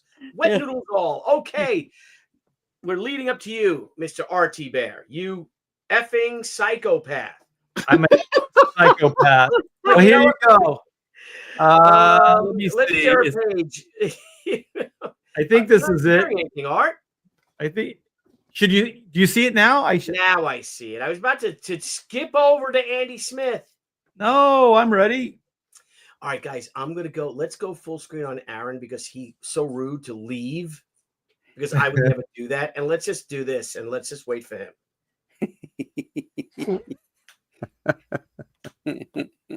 All right, Come maybe on, not, Aaron. maybe not. I hate the You know how long it takes him to take a piss? We'll be here I know. forever. Artemis, look at this. Okay, so what is this? What are we looking at exactly? All right, this is page 1 and 2 of Black and White, volume 2, and so these are kind of my my thumbnails, and these are on just a sheet of 8.5. What is it, like 8.5 by 11 or whatever? Just a normal sheet of paper. And so I don't write, so I write in the drawing stage. So I'm kind of working the story out as I'm drawing it. So if you guys pick up volume 2, you can see how this kind of shifted and changed from the original. But, you know, this was the first draft. And then I think, yeah, here's a couple more pages. This is 3 and 4. And like I said, I kind of write it. Well, I do write it while I go along. So you can see some basic dialogue, you know, and things like that, descriptions as it goes along. So this is usually about as tight as the thumbnails will get. And then some of it, like these are like character designs. So to me, I'm still moving really fast. I had a friend of mine go, you know, like this is so tight and clean. This must have taken you forever, but it really doesn't.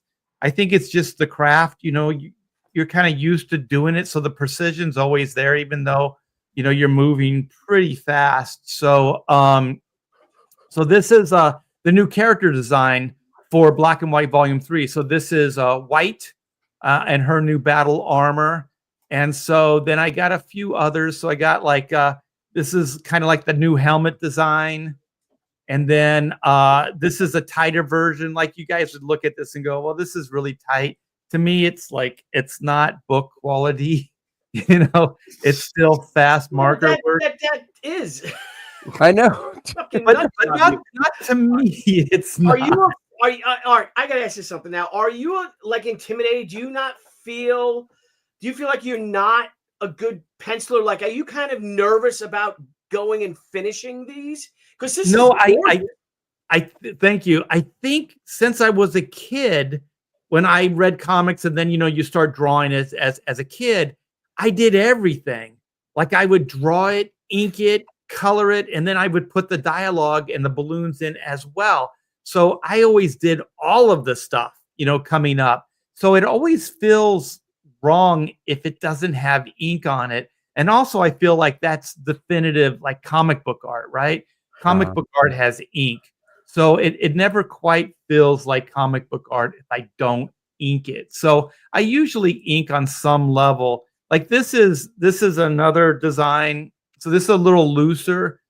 So you can still see some pencil underneath and things like that. So this is one of the ideas for Reed's armor. Oh, that's so cool. Yeah.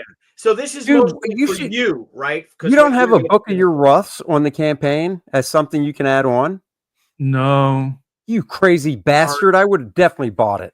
Yeah. Oh, cool. Well, maybe I'll go through and see.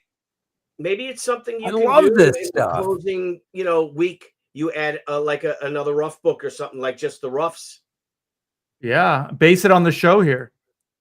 And so I think this is this I showed a little bit. This is the rough for the B cover for Black and White Sins of the Father. Jeez. And so sometimes I do get psycho. Like if the idea is there, I'll put it down, like lighting. So Sure. if it's there and it's spontaneous, I'll just bring a pencil in and just kind of add the shading down. And then you can see like with Graham, like the reference, like instead of redrawing this castle twice, I just found a photograph, put it in black and white and just added it to the layout. And if you guys see the original, I really didn't use this castle design, but it was a good starting point, So a lot of things changed from this point to the other. And I think it's just like I hung out with Frank Frazetta. I got to ask him some questions, and it always stuck in my brain. He said pencil tight. No, he said ink loose or pencil loose, ink tight. No, it was the opposite. I'm sorry. Yeah, pencil tight, ink loose. Ink loose. So I've always kind of spent more time, like tightening up the pencils, making sure it's everything I want it to be pretty much.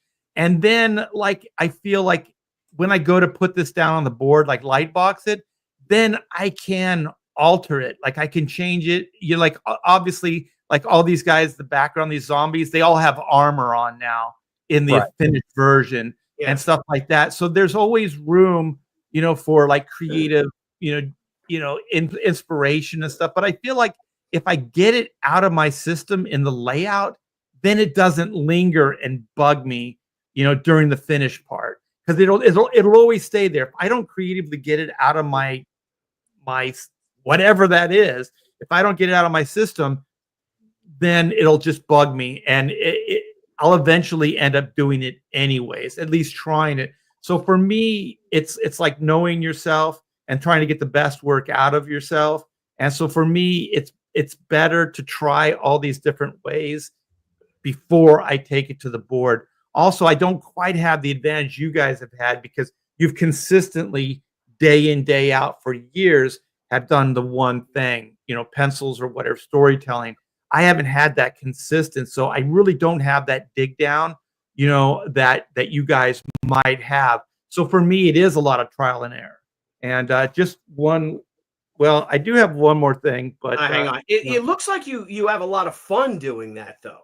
I love this process. Yeah, this layout process. Let me find you see what Marcus Killigrew said? He goes, art, quote, pencil tight, ink tighter. Dude, that's great. Those are awesome. Look at that. Is that an original? It's hard to tell. Well, this image here is on the back. Oh, okay. I kind of go back and forth quite a bit.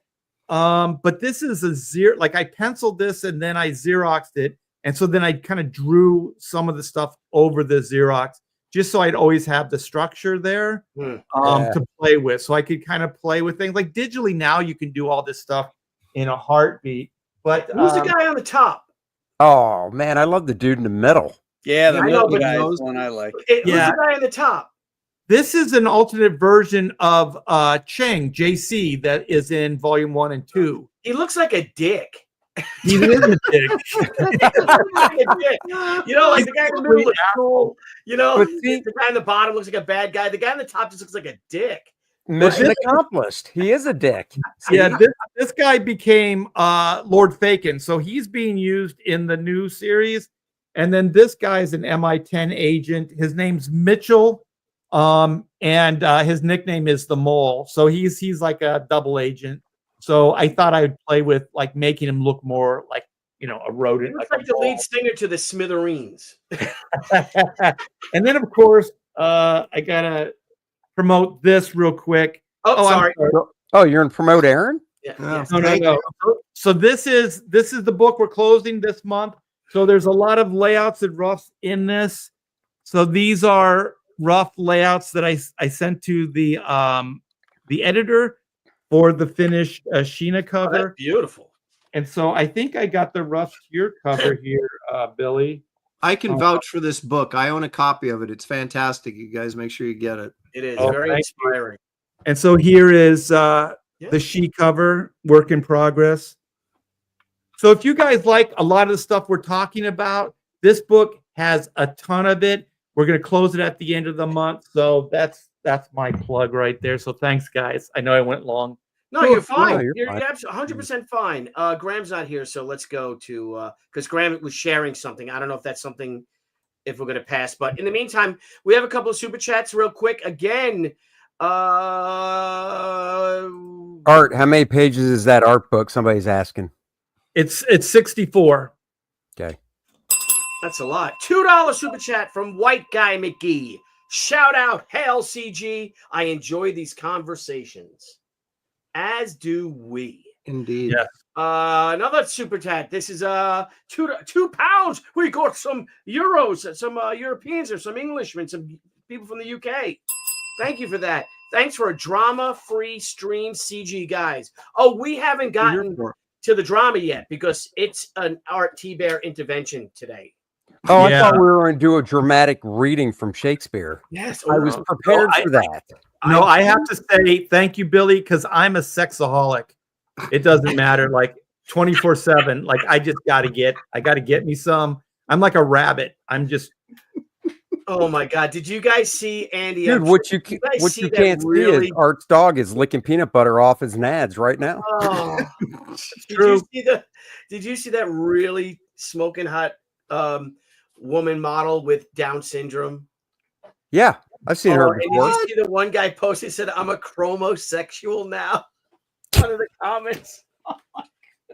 No, Aaron, he's not joking. There's a there's a I'm not model, joking. I can. I'll show. and she's really attractive, and she has Down syndrome. She's like, so basically she has a butter face.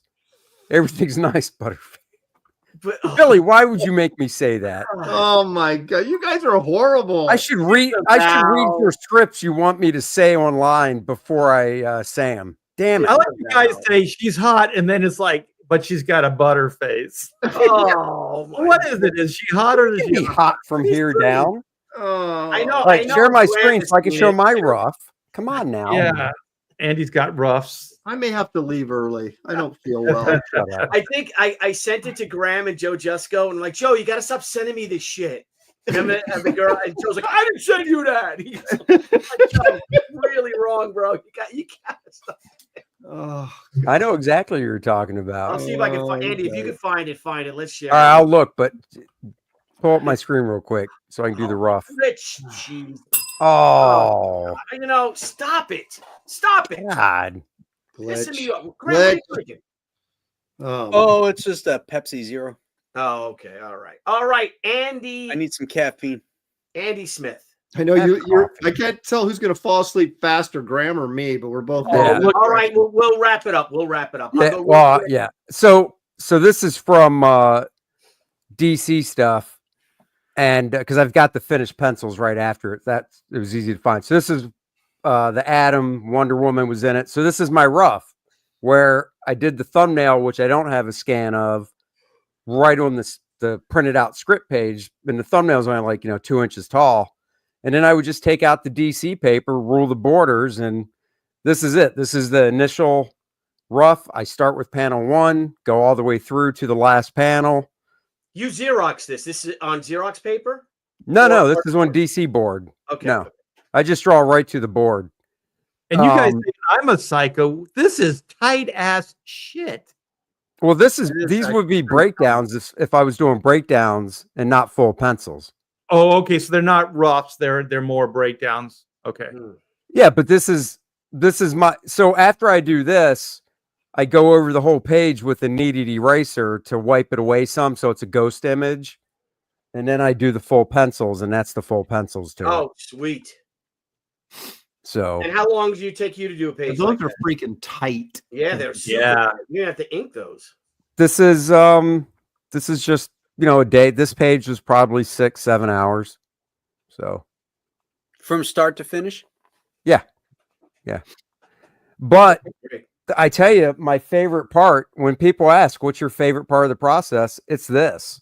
Me too. If I could find a finisher that could finish over this and it looked really good and I was happy with it and everything, I would love it, because this is only about this is a couple hours. So I don't know if that's fast or slow, but this is a couple hours worth of work. But I could do 3 or 4 of these a day. And then if I had a finisher that could do nice finishes over it, oh, that'd be great. Yeah. My favorite part is collecting the check when I'm done. Well, that that goes without saying. Money. But to get to that check part, it's this. Yes. So Yeah, well, that might be something for you to look into, Andy, with the new books, because you can get more campaigns out a year. yeah, You got to find somebody though. it's fine. It's finding somebody. It's tough. I mean, Art's busy. Yeah. So You know what? Art, There's some guys. Art, You you're guys so remember? fucking selfish. So Yeah, selfish, don't be Art. selfish. Do you remember the Thibert covers on the Ultimate books, the Ultimate X-Men? Yeah. And they were just pencils, and then I think Asimov did like that color work over it. I think if you just kind of made it look more like really embrace the pencil, aspect, and did like side of the pencil, a lot of shading, stuff like that, and made it look like kinetically really cool, I bet you could get a killer colorist to go over and finish it up. You know what I mean? Then you could take like the inking. Listen to me. You could take the inking out of the equation. Art's firing himself. Thinking Yeah. he's like a federal employee, man.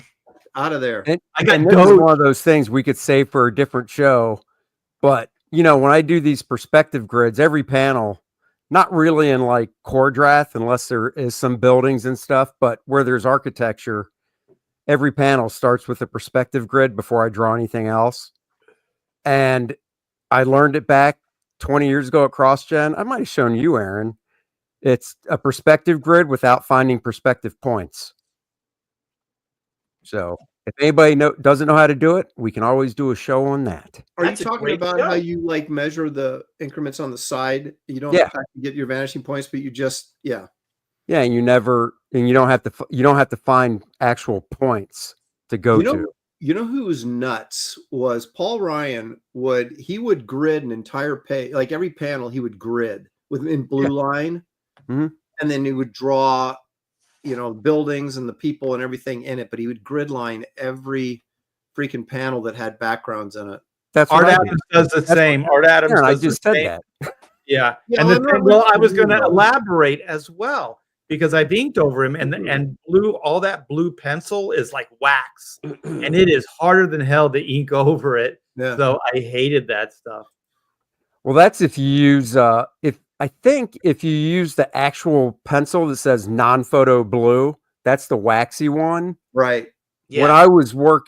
When I first met Bart at the Thibert school, he was using the blue pencil in Justice League Europe, and he was using it in a mechanical pencil, but it wasn't non-photo blue. It was just blue. Here's and the it thing. wasn't waxy. What you want, and they do that. God, I don't know what it is with art supply places, but whatever you use, they're going to cancel it. You can guarantee it. Yeah. But Coley Race, they have a non-photo blue, which is super waxy and it blows. But and they don't do it anymore. They don't make it a light blue. And They don't make it anymore?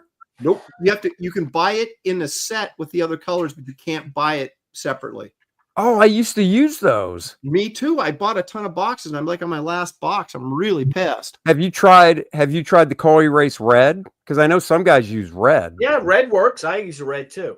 Because now digitally, it doesn't matter. What do you Which got one's there? that, What do you Graham? got there, Graham? I This got is Hang on a second, Billy. What Who's do you got got? it? Prismacolor. Hang on. Premier non-photo blue PC 919. Does it have Is any? it- Can you erase it? I don't know. I never tried to erase it because it doesn't matter. It doesn't show up. What's the point of erasing it? Yeah. Is the lead yeah, that's waxy or is it kind of more chalky? I ink over it and I got no problem because as I Really? said, I blue line my pages, but sometimes after I blue line it, I'll see something that needs to be tightened up more, or it needs a change. And rather than using a regular pencil and have to erase it, I'll just use this blue pencil, draw on my my blue lines, and then ink right over it. So that's a Prismacolor non-photo blue. Yeah. All right. Do you guys use? I got these too. Let me go big on me. My Barrow turquoise. That's what I use. Yeah, that's what I use. Pull that out. The pencil, I mean. Yeah. The lead. Yeah, they're leads or lead holder. I've used those Excuse before. me while I whip this out. Yeah.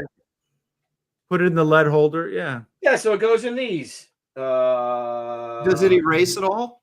Yeah. Yeah. It goes in these. I may even have one in this one. Yeah. Oh, okay. Yeah. So it's the bigger size. It's not the little one. Let's see if there's something in here. All right. You guys are. Oh, Yeah, well, so- I think those standard leads are what? They're like a 0.7, but then you just Yes, sharpen it's it with bigger the than- lead I holder. think it's bigger than 0.7. It says, hang on, I'll do this.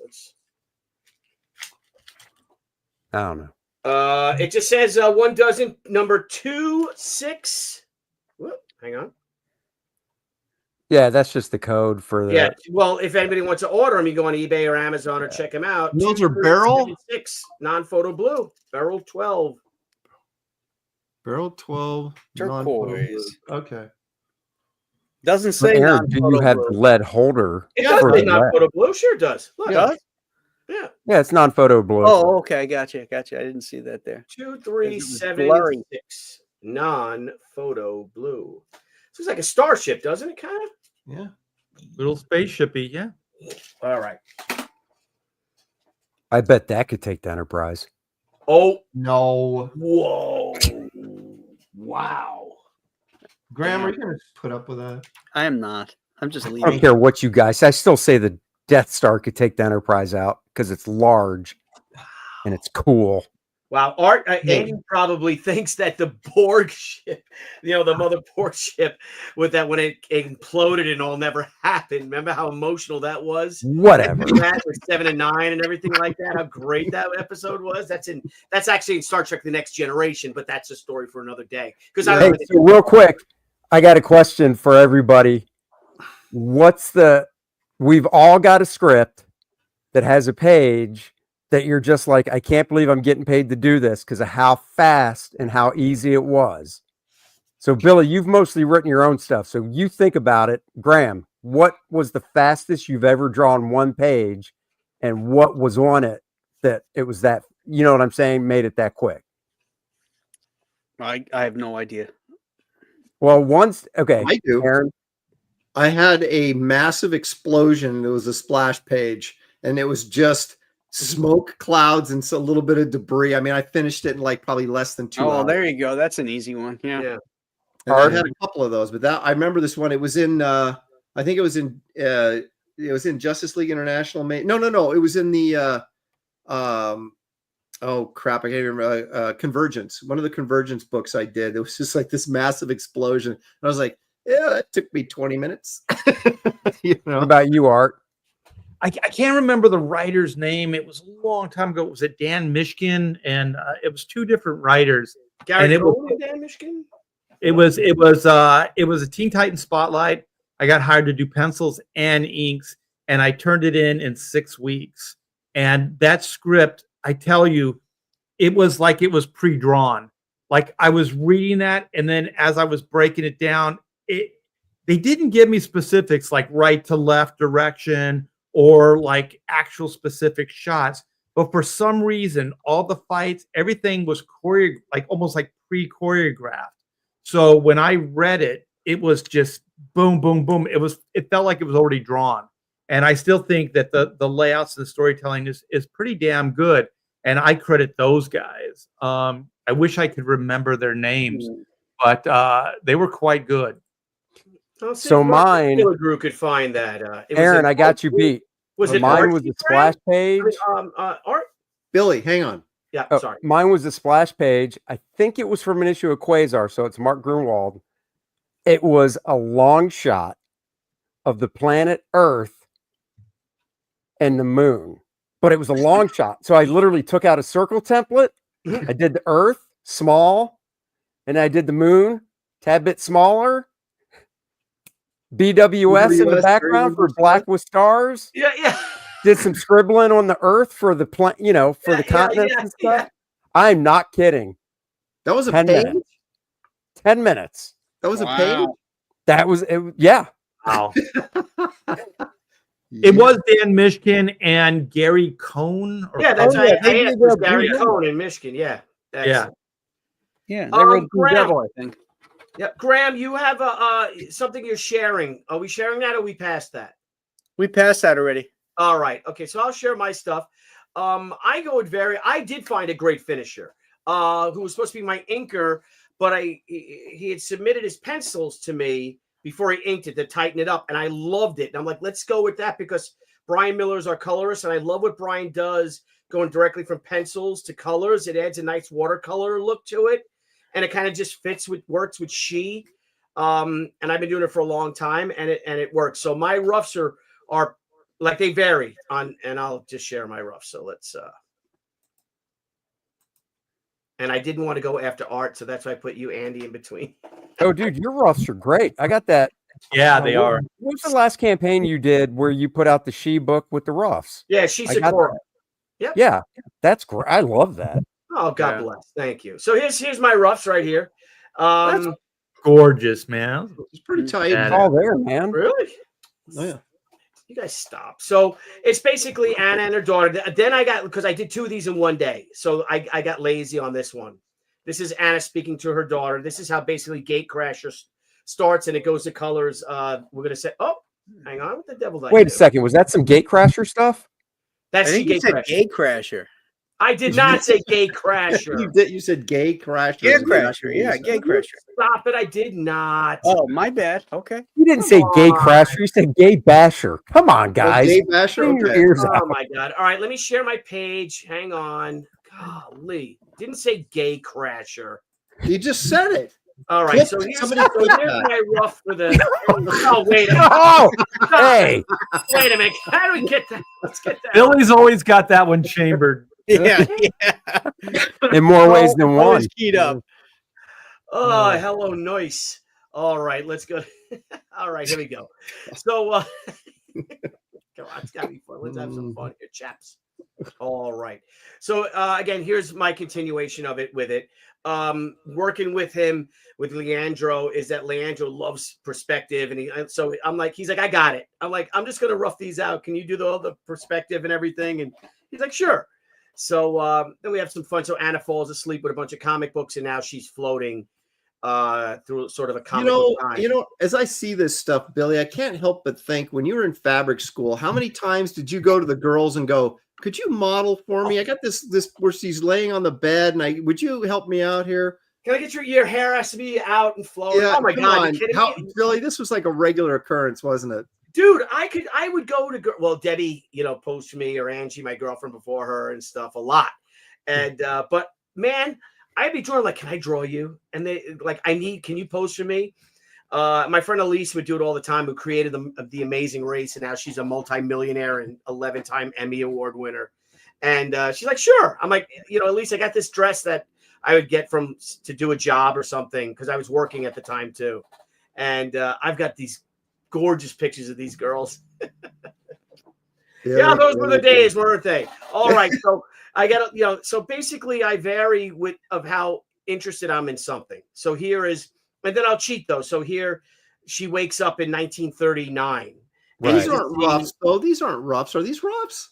Yeah, these are. And what you I just did. Say I'm emailed psycho. these These to are him, full right? pencils, man. Yeah, but it's a character there, and then I just I cheated on these buildings, and this then I'm like, this is the same building.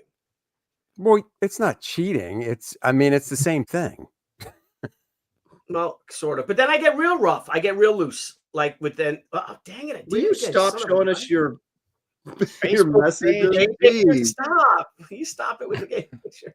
That's Billy just going, I'm going to show these guys how popular I am and make it look like an accident. Hey, and Dino Palazzo says, I'll let Tucci draw me in the nude. So there you go. There's one person offering in the one of chat. my French girls. Yes. Yeah, You might not want to take him up on French that offer. girls. Yeah. Yes. Sure. All right. So okay, I can share now. Hang on. Let me escape out of here. Oh, you son of a bitch. I got these multiple screens at the Blevins This Media is why Center. Billy should not be allowed to host this show Ever again. I know. Ever. Well, while you're waiting, thank you so much. We got a backer for Oodles of Doodles. I do appreciate it. Oh, and also, cool. just real Nice. quick, the book is printed, so these orders will go out ASAP. Excellent. There you And you do a fantastic job fulfilling. So at an old newsstand, then I get tons of reference and I send him tons of reference too. But it's really helped speed up the process with this book. Then I go super loose with something like this. That's not And that then loose. I'll have, That would be so fun to ink. What? I said Yeah, that go would be back fun that to other ink. page. On this one? Yeah, Yeah. That's a lot of work, Billy. This is a lot of work. That's not a lot of work on this No, one. I don't want to ink that. I spend too much time fixing it. It's just, I'm Thank sorry. you. I'm just, Oh my Wait god, a it's a minute. vow. just being friendly. It's And of nothing course, big. Bozo the robot shows up and they get in the back of Bozo. Now the see, robot. go back a page. Go back a page. Yeah. See, Aaron, that top 4 panels. That's where Fabric School pays off, and what you can never do. Billy is never, I have to look up dresses. Billy doesn't. He's got them right here, baby. No, I do. He makes them up. He went to look at fabric dresses. school. It's 1940s dresses. So let me stop screen and share something else then. Yeah, these are all Billy originals. Aaron, he doesn't look them up. He just goes to his private closet and pulls the dress. And because I don't know Photoshop, I don't know how to put 2 pages together for a double page spread. And Are that you freaking closet, kidding the me? closet is I know. labeled homosexual. You don't know how to put 2 pages I together in don't. Photoshop. I really don't. So, my so here's one of my rough pages for the scene, and I'm gonna go big on me real quick. Billy, this stuff's Oh, these- badass, man. Is that Hitler getting punched there? Yeah, Hitler. Graham, getting put in the Graham, face. So my I rough- also picked up on the Superman tribute of the guy like screaming in the foreground, Hey, honey. running so away. My rough start like this. I'm like you guys. I do it on Xerox paper. Oh, that is so cool. God, you're spoiling the book. I love that. No, it's not. Oh, say hi, honey. Hi, Hello. honey. Hey, Hi, honey. Honey, I'm home. And I don't do it quick enough, do I? These guys are inspiring me, except for Art, because Art spends a week on a rough one page. Yeah, I'm slow. No, Billy's so slow. Thank you. Thank We're you, still Debbie. talking about art, aren't we? Well, I'm not a Come on selfish now. I lover, knew it. so I like to go No, there slow. is fast. Oh. Oh, The that truth bus comes drove out. right over you. Gotta get it out. Never used to pose for me with that. Talking about if I just would get girls to pose for me in college. Oh, and the X. I mentioned the ex. I said before you, I had the ex, the other girl, pose for me. But you were the best. No, but she was the first. Yes, she was because I I didn't know know it matters who the best was, not who the Deb first. says right. it is the one we shall not speak of. Yeah, so we're almost Billy finished. does We're all the done in time. a few minutes. Okay, well, dinner's ready. Oh, thank you, dear. Smells Okay. delicious. Bye, guys. oh, well, what's for Bye dinner? bye. Yeah, what's for dinner? Smells like meat. Coconut fried dumpling soup. Oh, All right. See that? I'll be right I had over. a choice put a between roast that or this morning. a Aaron roast. put a I'd roast eat in this that. morning, and he likes his roast well done Oh. because we're going long. I know. I just because we got another hour before we end the show. No. No, we don't. The slow cooking is what just falls apart. It's got to have a little color in there. Yeah, it's got to look, but Yeah, he's and it's got to be refusing. red. He refuses. Aaron, No, really? I slow cooked a roast, okay, at lower temperature. It just falls apart. You got the potatoes in there and the carrots, and it's just and onions. It's just That's it. Slow When we all finally get together, we know who's I'm cooking the teasing. dinner. He doesn't do it well done. I'm teasing Oh, because his he stream knows is going to it go makes long. me He wants to crazy. eat. He wants to go, and you're slowing things up even more. Sorry, bye. Okay, bye. Bye bye. So I'll go from this, and I'm bringing up the page. So I'll go big, and then we'll be done. Hey, go big or I, go I, home. I draw like that. I love drawing on Xerox paper. I love the tooth of it, if you will. Yeah. And then I design my little Nazi robot here, and then I'll go to this, and here's my.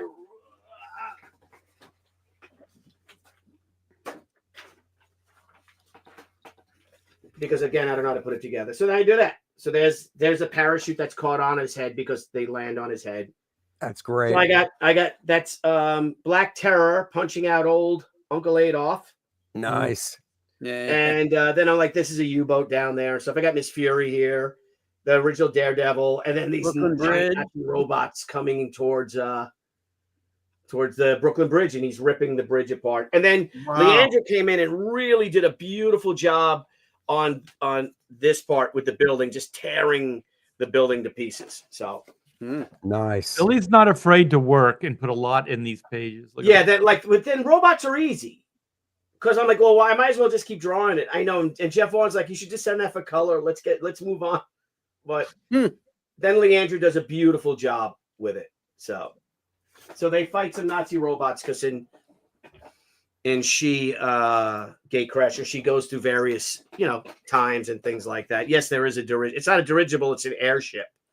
So anyway, thank you guys. 482 people watching the Brofessionals. We've got about 10 minutes left, 9 minutes actually. This has been a terrific show. I'm fascinated by this art. I love your roughs. You're kind of one who inspired me to do this show. I'd love to see a book on your roughs. I really think that in the meantime, Oodles of Doodles and other stuff too. There you go. There's a book there right you go. there. So everyone out there, Oodles of Doodles is ending soon, isn't it? End of the month, yes. End of the month. So let's all support RT Bear, as we'll support everyone else. Let's talk about some campaigns, guys. I got to tell you, I woke up so stressed out this morning, and then Dan came in, and Dan really made me feel good, or just relieved, I guess, of how Dan, because we have our weekly bros meetings, and we were, I was very stressed out about It was good. of what's been, but he's like, this is what we're going to do. And now it's nice that we're having this conversation about art and stuff and having a positive conversation, talking about our things. And Graham Nolan, go! What do you got going on, brother? I thought we weren't going to be doing this kind of stuff at the end. Billy wasn't there for that. It wasn't there. Okay. All right, everybody. All right. Thank you guys for joining the Brofessionals. Links are in the description below. That's what we Right. say. Yes. Yeah. If I can just share one thing this By the way, I didn't sign off on that. So Yeah, Art wasn't there either. Okay, this thing. No, okay, guys, this Thursday, the 20th of March, 2025, La Moretta, Nemesis #1 by Brian Polito, who created his own crowdfunding platform, is debuting, featuring she's gonna be in this book and gets into a badass battle with La Moretta. So I guess it's sort of a crossover. Coffin Comics are our pals. They're with us all the way. They support me. They support creators of all stripes, if you will. And please give them a look for Coffin Comics. You can go to coffinlaunch.com or just go to coffincomics.com. La Moretta, Nemesis #1 featuring She debuts this Thursday. So, and that's that. Any parting shots, fellas? Next week it's Graham. All right. yeah, and back black and white. We got a ways to go. Pretty much, we got enough to pay for the campaign, but to keep the lights on and everything, more backers are definitely appreciated. And apparently, the link is in the description. So that's Volume 3, Sins of the Father, black and white, 64-page graphic novel. Back it today. Excellent. Boom. Excellent. Aaron's got his roast to go to. Andy Smith, guys, great to see you all. Everyone have a good night. I'm gonna send us out with a little little closing video that Niall Scala created. And everyone have a great week. Keep drawing, keep working. Peace, love, Keep comics. backing independent comics. Yeah. Hey everyone, thank you for joining us on Pop XP. If you haven't already, make sure to click that subscribe button and also click the bell for notifications when we go live and we upload some awesome new content. Also, don't forget to head on over to Twitter and follow us at the Pop XP and over on Instagram at the Pop XP. Thanks again everyone, and we'll see you soon.